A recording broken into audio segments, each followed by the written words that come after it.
Mid budget সেগমেন্টে একদম একটা ধামাকা লঞ্চ করে দিয়েছে রিয়েলমি নিউ 7 এসি। কয়েকদিনের মধ্যেই দেশের মার্কেটে আনঅফিসিয়ালভাবে অ্যাভেলেবেল হয়ে যাবে এই ফোনটা। তো বাংলাদেশের মার্কেটে অফিসিয়ালভাবে কবে কি আসতে পারে, পাশাপাশি ফোনটার ফুল স্পেসিফিকেশন এবং দাম নিয়ে বিস্তারিত জানাবো আজকের ভিডিওতে। সো অবশ্যই ভিডিওটা আমাদের সাথে শেষ পর্যন্ত দেখুন। শুরুটা করব ফোনটার লুক এবং ডিজাইন দিয়ে। ডিজাইনের দিক দিয়ে রিয়েলমি নিউ 6 এসির থেকে তেমন একটা চেঞ্জেস আনা হয়নি রিয়েলমি নিউ 7 এসিতে। ব্যাক সাইডে জোস লেভেলের একটা টেক্সচার দেওয়া হয়েছে, আর মার্কেটে আপনি এই ফোনটি পাবেন তিনটা আলাদা আলাদা কালার ভেরিয়েন্টে।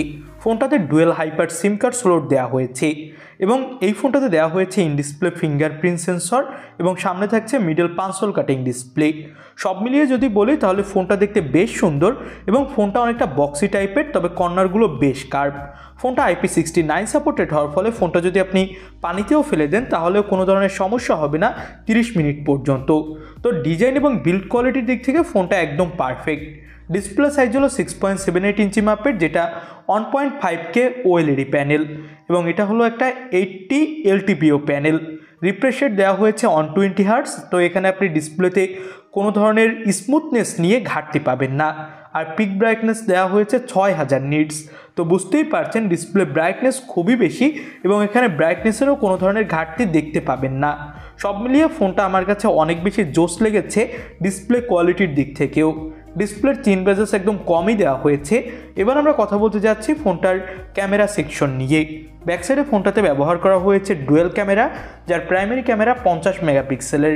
8 মেগাপিক্সেলের আল্ট্রা ওয়াইড ক্যামেরা সেন্সর দেওয়া হয়েছে এই ফোনটাতে এবং এই ফোনটার ব্যাক সাইডের ক্যামেরা দিয়ে আপনি 4K 60 FPS ভিডিও রেকর্ড করতে পারবেন। আর এখানে দেওয়া হয়েছে OIS এর সাপোর্ট। তো OIS এর সাপোর্ট যেহেতু পাচ্ছেন, তো এখানে আপনি অনেক ভালো স্টাবলিশ ভিডিও রেকর্ডিং করতে পারবেন নড়াচড়া করা অবস্থায়ও। 16 মেগাপিক্সেলের সেলফি ক্যামেরা থাকছে, যেটা দিয়েও 4Kতে ভিডিও রেকর্ডিং করার সাপোর্ট থাকছে। ফোনটার ব্যাক ক্যামেরা দিয়ে তোলা কিছু ছবি আপনি দেখে নিন, তাহলে বুঝতে পারবেন ফোনটার ক্যামেরা কোয়ালিটি কেমন। ভালোই ফটোগ্রাফি করা যাচ্ছিল ফোনটা দিয়ে, তবে ক্যামেরা কোয়ালিটি আর একটু ইমপ্রুভ করা যেত। এখানে যদি আরও একটা লেন্স ব্যবহার করতো 5 মেগাপিক্সেলের ম্যাক্রো অথবা ডেপথ সেন্সর।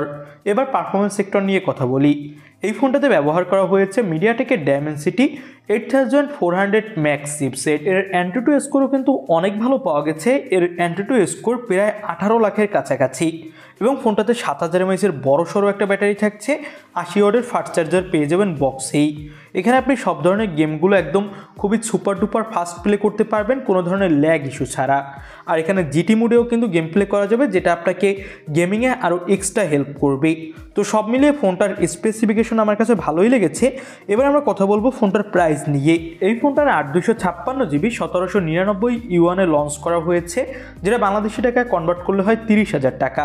তবে বাংলাদেশের মার্কেটে কিন্তু ফোনটার দাম আর একটু বেশি হবে, ধরে রাখতে পারেন 35 থেকে 36,000 টাকায় ফোনটা আনঅফিসিয়ালভাবে পেয়ে যাবেন। তো এই বাজেটে কিন্তু ওয়ান অফ দ্য বেস্ট একটা পারফরমেন্সের দিক থেকে পারফেক্ট ফোন হতে পারে এই ফোনটা আপনার জন্য। আপনাদের কাছে এই ফোনটা কেমন কি লাগলো সেটা অবশ্যই আমাদের কমেন্ট বক্সে জানাবেন। নতুন কোনো ভিডিওতে আপনাদের সাথে কথা হবে। আজকের মতো ভিডিও এখানেই শেষ করছি।